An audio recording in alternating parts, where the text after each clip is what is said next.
एक बार एक गांव था। उस गांव के बाहर कच्चे तालाब के किनारे एक ठाकुर द्वार था, जिसमें बहुत सी ठाकुर जी की मूर्तियां रखी हुई थी। लोग प्रतिदिन वहां आते, माथा टेकते और खूब भीड़ चढ़ाते। उसी गांव में एक जाट परिवार भी था। उनके बच्चे का नाम था धन्ना।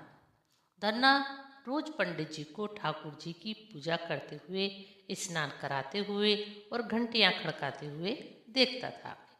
अल्प बुद्धि होने के कारण वह समझ नहीं पाता। तब एक दिन उसने पंडित जी से पूछा कि आप मूर्तियों के आगे बैठ कर के क्या करते हो। पंडित जी ने धन्ना से कहा कि मैं ठाकुर जी की सेवा करता हूँ। ठाकुर जी की सेवा करने से मनोकामनाएं पूरी होती हैं। तब एक दिन उसे ख्याल आया कि ठाकुर जी को पूजा से खुश करके यदि सब कुछ हासिल किया जा सकता है, तो मुझे भी कुछ उपाय करना चाहिए, जिससे कि मेरे घर की गरीबी दूर हो जाए और हमें भी सुख प्राप्त हो। ऐसा सोचकर मैं धन्ना पंडित जी के पास गया। धन्ना ने पंडित जी से कहा, पंडित जी महाराज, आप मुझे एक ठाकुर जी की मूर्ति दे दो। मैं भी इनकी सेवा करूँगा ताकि मेरी भी मनोकामना पूरी हो जाए। पहले तो पंडित जी ने ठाकुर जी की मूर्ति देने से इनकार कर दिया। पंडित जी ने धन्ना से कहा, तुम ठाकुर जी की पूजा ठीक तरह से नहीं कर पाओगे। एक तो तुम छोटे बच्चे हो, दूसरा तुम अनपढ़ हो, तीसरा ठाकुर जी मंदिर के अलावा और कहीं नहीं रहते और ना तुम्हारे साथ रहकर ये प्रसन्न होंगे। इसलिए तुम जिद मत करो। तुम एक किसान के बेटे हो, तुम खेतों की रखवाली करो, गाय भैंसे चराओ। ब्राह्मण का धर्म है पूजा पाठ करना और जाट का धर्म है जमीन में अनाज पैदा करना। परंतु वह धन्ना टस से मस नहीं हुआ। बच्चे की जिद के आगे पंडित जी को हार माननी पड़ी। तब पंडित जी ने बच्चे से छुटकारा पाने के लिए एक नकली पत्थर को कपड़े में लपेटकर धन्ना को दे दिया। उसे पूजा की पूरी विधि बता दी।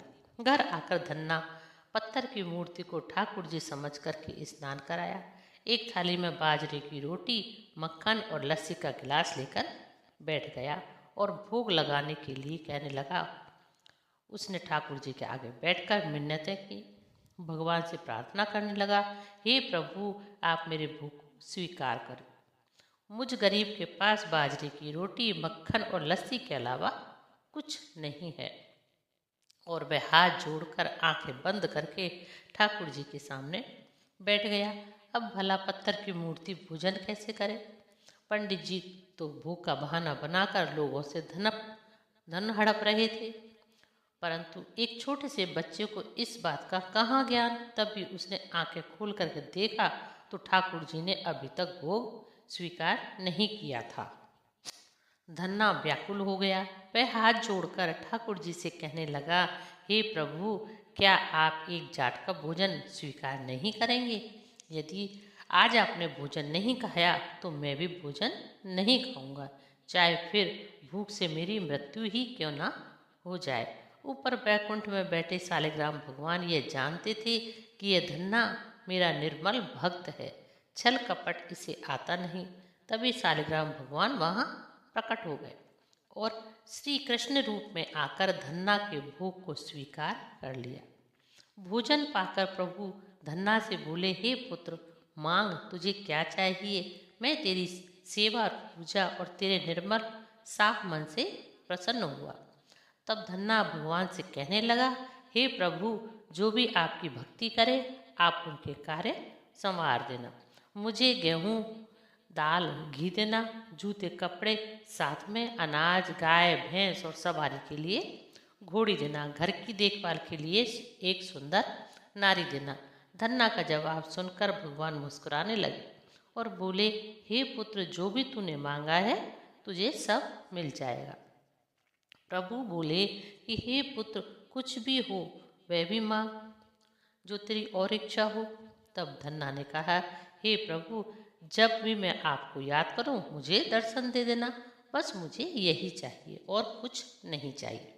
भगवान ने धन्ना को तथास्तु कहा और अंतर्ध्यान हो गए। उसके बाद धन्ना हाथ जोड़कर आंखें बंद करके बैठ गया।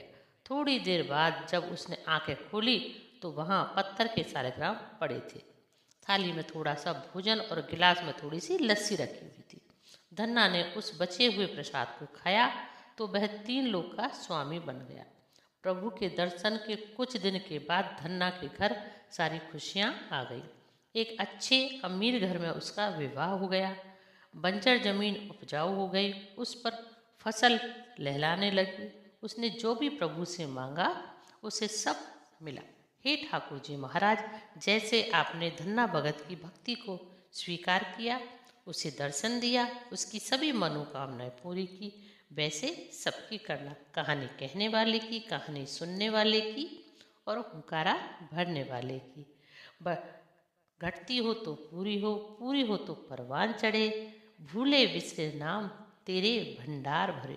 बोले सालिग्राम भगवान की जय।